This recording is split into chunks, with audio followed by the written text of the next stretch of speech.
Good afternoon, class. This is class 7, chapter 15, man-made disasters.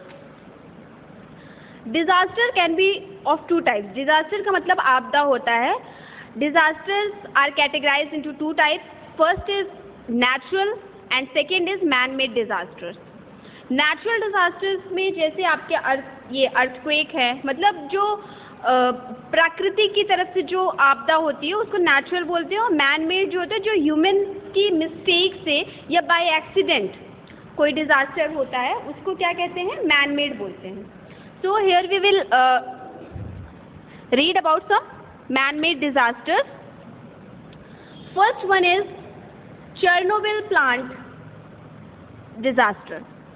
On April 26, 1986, the Chernobyl plant in the Ukrainian Soviet Socialist Republic had a major meltdown which resulted in the atmosphere release of radioactive material 400 times more radioactive than Hiroshima.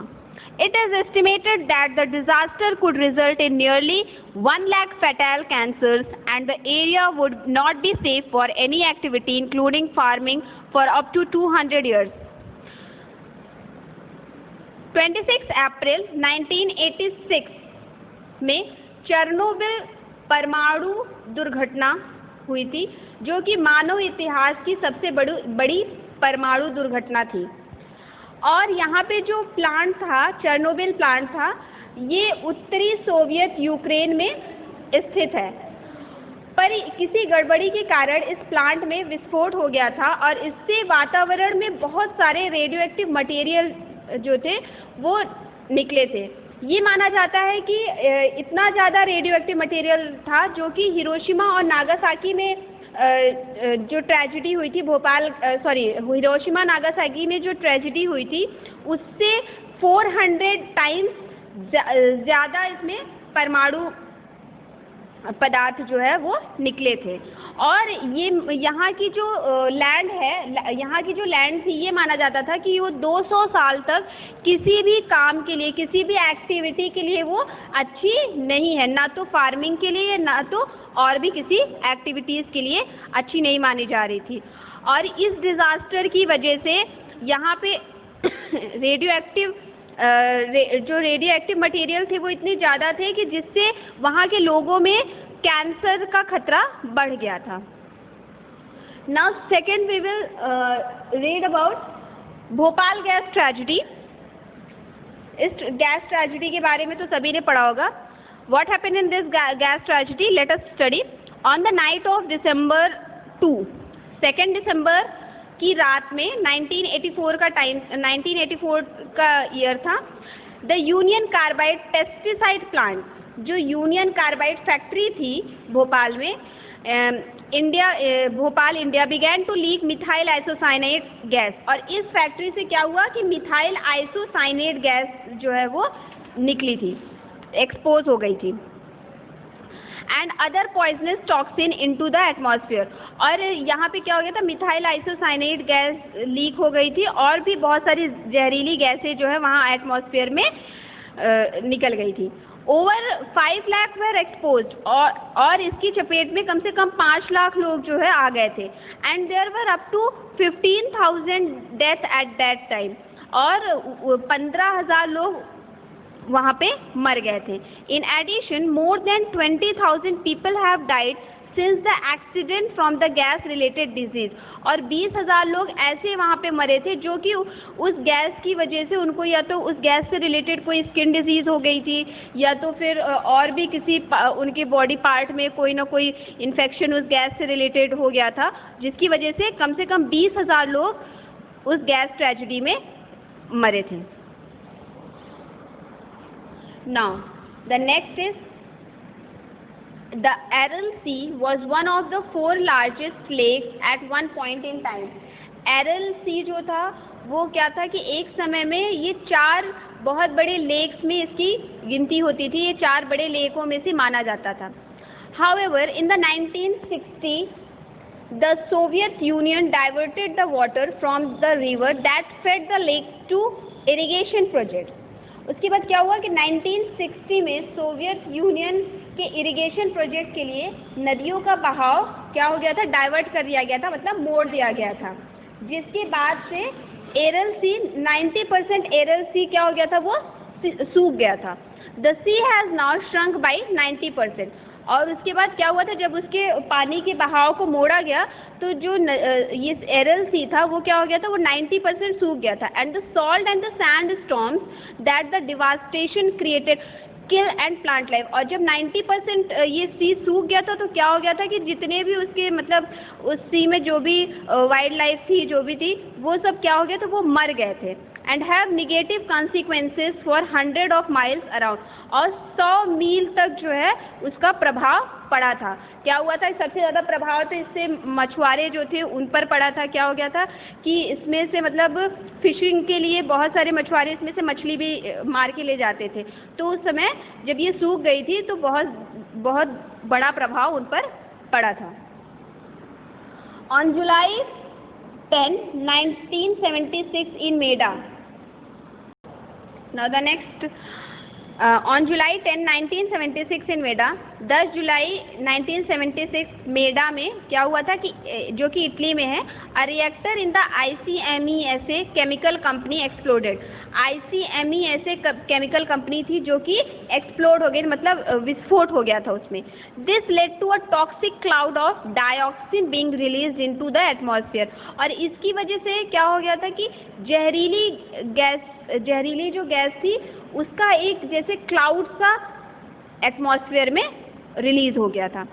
और उसमें क्या एक dioxin gas थी वो release हो गई थी। Dioxin is one of the most toxic chemical known to man. Dioxin humans के लिए सबसे जहरीला केमिकल माना जाता है।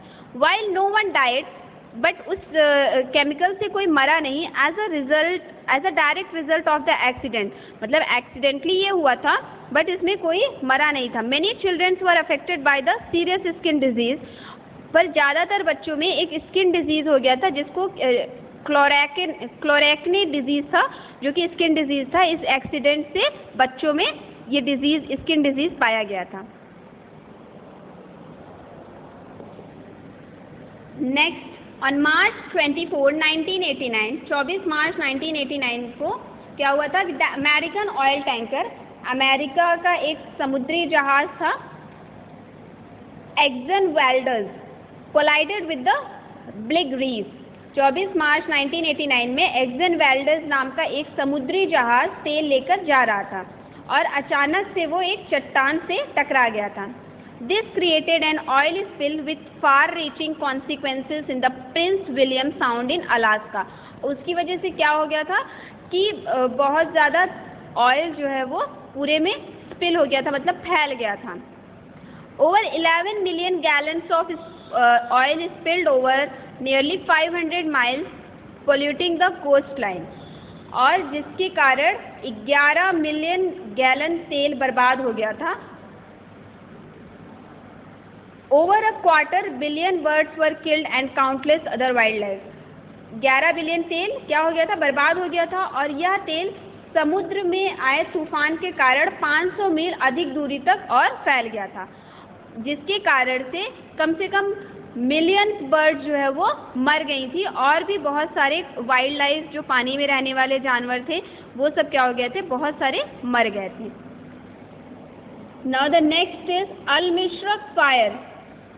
The Al Mishraq fire was June 24, 2003। 24 जून 2003 को एक अल-मिश्रक फायर जो है फायर ट्रेजिडी हो गया था।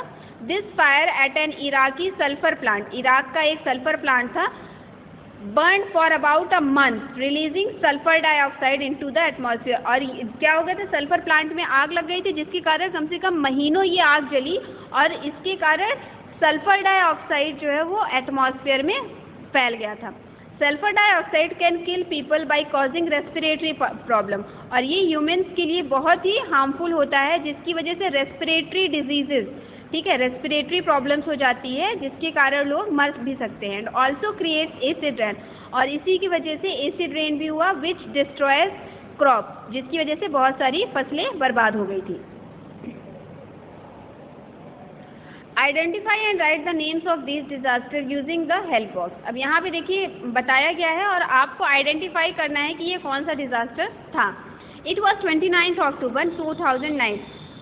29 अक्टूबर 2009 में fire broke out at the Indian oil corporation, IOCL में क्या हो गया था, आग लग गई थी। At Sitapur industrial area in Jaipur, Jaipur के ब्रांच में, killing 12 person and injuring over 200।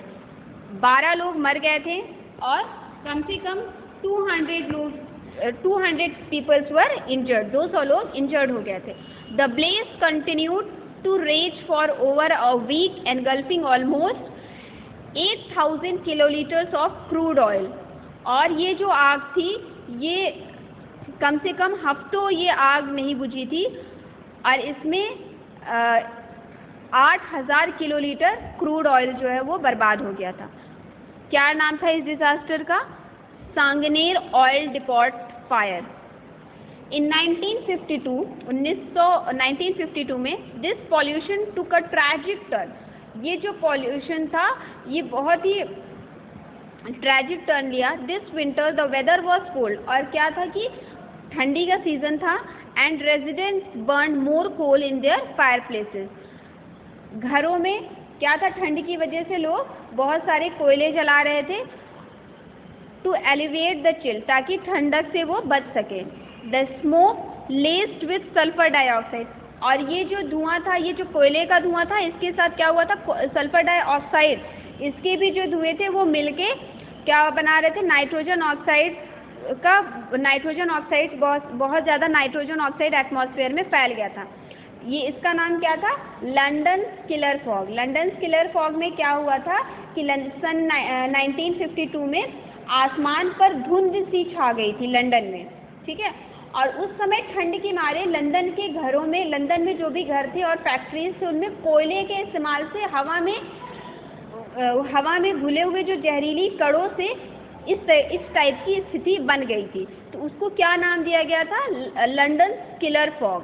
जैसे आप लोग देखिए अभी आई थिंक 2 इयर्स पहले की बात है, मुंबई में भी इस टाइप का फॉग बन गया था ना, वैसे ही लंदन में भी हुआ था, पॉल्यूशन की वजह से ये हो गया था।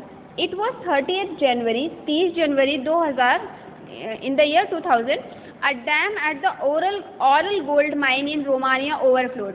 एक डैम था रोमानिया में जो कि ओवरफ्लो हो गया था, मतलब उसका बहाव बहुत ज़्यादा हो गया था, बाहर पानी आ गया था।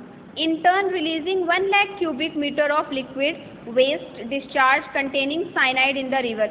और इसकी क्या हुआ था, जब रिवर ओवरफ्लो हो गया तो इसमें बहुत सारे लिक्विड डिस्चार्ज भी थे, ठीक है, और जिसमें साइनाइड भी मिला हुआ था, ठीक है, और वो पानी क्या हुआ था, बाहर आ गया था। इसको क्या कहा गया था, Tisza river disaster. What was the name of this disaster, Tisza river disaster. Now we'll be reading about creative legacy. Indian painting has a very long tradition and history in Indian art. Indian painting का जो है ये जो tradition है ये बहुत ही पुराना है। They provide an aesthetic continuum that extends from early civilization to the present day. They have evolved over the years to become a fusion of various cultures and tradition. और ये जो पेंटिंग है ये अपने कल्चर्स को बताती हैं और ट्रेडिशन को भी डिपिक्ट करती हैं, शो करती हैं, परंपरा। Now first one is miniature painting. Miniature का मतलब होता है लघु, मीन्स छोटा, छोटी painting. Miniature paintings are beautiful handmade paintings. ये पेंटिंग कैसी हैं, हैंडमेड पेंटिंग्स होती हैं, विच आर क्वाइट कलरफुल, बहुत ही कलरफुल होती हैं, but small in size as the name tells you कि मिनिएचर का मतलब क्या होता है, small. The highlight of this painting is the intricate and delicate brush work. और इस पेंटिंग की जो हाईलाइट होती है, जो मेन चीज़, जो देखने वाली चीज़ होती है वो क्या होती है, इसकी जो इंट्रिकेट, बड़ा ही कॉम्प्लेक्स सा इसका ब्रश, मतलब ब्रश से बड़ी ही कॉम्प्लेक्स सी कलाकारी की जाती है, और बड़ा ही डेलिकेट, मतलब बड़ा ही कोमल, बड़ा ही टेंडर वर्क होता है इसका brush work, which lends them a unique identity, जो उसको एक अलग सी पहचान देती है। यूनिक मतलब एक अलग सी पहचान देती है इस पेंटिंग को, मिनिएचर पेंटिंग को। Next is Warli. Warli art form get its name from the Warli tribes of Maharashtra. Warli इसका नाम क्यों पड़ा? क्योंकि महाराष्ट्र में एक ट्राइब में एक कुनबा है जो कि वर्ली नाम से जाना जाता है। द टिपिकल ज्योमेट्रिकल पैटर्न, और बड़ा ही टिपिकल सा ज्योमेट्रिकल पैटर्न मतलब स्क्वायर शेप या फिर आपको मतलब कोई ना कोई ज्योमेट्री का पैटर्न उसमें आपको दिखेगा ही दिखेगा। इन वाइट अगेंस्ट अर्थी बैकग्राउंड, और उसका जो बैकग्राउंड होता है वो मतलब वाइट कलर का होता है। Depict the everyday life of the tribal folk, और ये मतलब हर दिन की जो ट्राइब के लोग होते हैं उनके हर दिन की लाइफ को वो बताता है कि वो कैसे मतलब वर्क करते हैं, क्या करते हैं, उसमें पूरा उनका स्ट्रक्चर दिखता है। Next is Mughal painting. Mughal painting क्या होता है? अब देखिए, Mughal painting reflects a special amalgamation of Indian, Persian and Islamic art. इसमें एक मिश्रण, अमेलगमेशन का मतलब क्या होता है? मिश्रण, फ्यूजन, मिश्रण आप कह सकते हैं, and in easy English language you can say fusion. Amalgamation का मतलब क्या होता है? फ्यूजन, मिलाव, ठीक है। इस पेंटिंग में एक मिला जुला आपको स्ट्रक्चर दिखेगा। क्या क्या दिखेगा? इंडियन, पर्शियन और इस्लामिक आर्ट का स्टाइल, मतलब तीनों मिला के ये पेंटिंग, मुगल पेंटिंग बनाई गई है। This painting in India circled around themes like battle, और ये जो पेंटिंग है भारत में जो आपको देखने को मिलेगी, इसमें क्या है, क्या क्या थीम आपको देखने को मिलेगा? जैसे बैटल, युद्ध के, रिसेप्शन का, ठीक है। उसके बाद कोर्ट का सीन, मतलब पहले के ज़माने में कैसे कोर्टियर्स बैठते थे, क्या होता था, ठीक है। Hunting scenes, legendary stories, portraits, wild life, मतलब सब कुछ मिला जुला के ये पेंटिंग बनाई जाती है। Madhubani form of painting originated from Madhubani and Mithila village of Bihar. Madhubani से ये ओरिजिनेट की गई है, जो कि जैसे कि ये तो मिथिला विलेज है बिहार में, वहाँ की ये पेंटिंग है।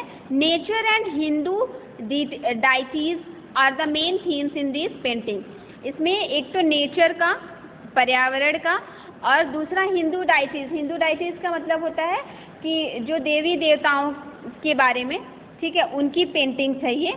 These are also called Mithila paintings, इनको मिथिला पेंटिंग्स के नाम से भी जाना जाता है। Next is Tanjore painting. Tanjore painting originated from Thanjavur in Tamil Nadu from around 16th century। 16th century में मतलब तमिलनाडु से ये ओरिजिनेट की गई है। It is one of the most traditional streams of painting style. बहुत ही ट्रेडिशनल स्ट्रीम, इसमें मतलब पारंपरिक स्टाइल में ये पेंटिंग होती हैं। It is also famous for its contemporary look.